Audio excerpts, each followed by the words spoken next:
ನಿಮ್ಮ ಮಗು ವೇಟ್ಗೆನೇ ಆಗ್ತಾ ಇಲ್ಲ ಅಂತ ತಲೆ ಕೆಡಿಸ್ಕೊಂಡಿದ್ದೀರಾ? ಚಿಂತೆ ಯಾಕೆ ಮಾಡ್ತೀರಾ? ಬನ್ನಿ, ನಾನು ನಿಮಗೆ ಈಸಿ ಆಗಿರುವಂಥ ಒಂದು ಡ್ರೈ ಫ್ರೂಟ್ಸ್ ಲಡ್ಡುನ ಮಾಡೋದನ್ನ ಹೇಳ್ಕೊಡ್ತೀನಿ. ಇದನ್ನು ನೀವು ಮಕ್ಕಳಿಗೆ ಡೈಲಿ ತಿನ್ನಿಸ್ತಾ ಬನ್ನಿ.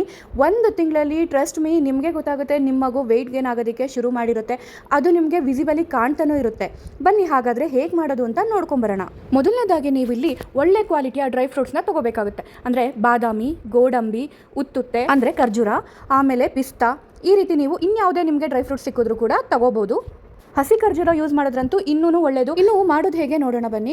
ಇಲ್ಲಿ ನಾನು ಹೇರಳವಾಗಿ ತುಪ್ಪನ ಉಪಯೋಗಿಸ್ತಾ ಇದ್ದೀನಿ.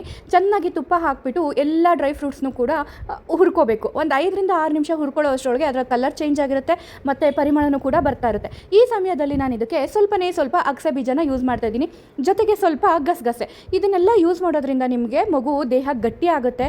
ಹಾಗೆಯೇ ತುಪ್ಪ ಒಂದು ಗುಡ್ ಫ್ಯಾಟ್ ಆಗಿರೋದ್ರಿಂದ ನಿಮ್ಮ ಬಾಡಿಗೆ ವೆಯ್ಟ್ ಗೇನ್ ಆಗೋದಕ್ಕೆ ತುಂಬಾ ಈಸಿ ಆಗುತ್ತೆ. ಇದೆಲ್ಲನೂ ಹುರ್ಕೊಂಡು ತಣ್ಣಗಾದ್ಮೇಲೆ ಮಿಕ್ಸಿ ಮಾಡಿಕೊಂಡು ಪುಡಿ ಮಾಡ್ಕೊಳ್ಳಿ. ನಿಮ್ಮ ಮಗುವಿನ ಏಜ್ಗೆ ತಕ್ಕಂತೆ ನೀವು ಇದನ್ನು ಪುಡಿ ಮಾಡ್ಕೋಬೋದು. ನನ್ನ ಮಗು ಇನ್ನೂ ಚಿಕ್ಕವಳಾಗಿದ್ದರಿಂದ ತುಂಬ ನೈಸ್ಗೆ ಪುಡಿ ಮಾಡ್ಕೊಂಡಿದ್ದೀನಿ.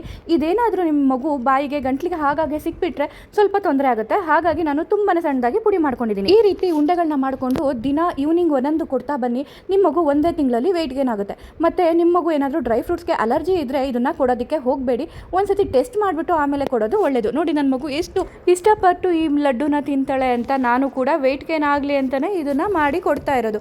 ನೀವು ಕೂಡ ಟ್ರೈ ಮಾಡಿ, ಹೇಗಾಯಿತು ಅಂತ ಕಮೆಂಟ್ ಮಾಡಿ ತಿಳಿಸಿ. ಓಕೆ, ಬಾಯ್.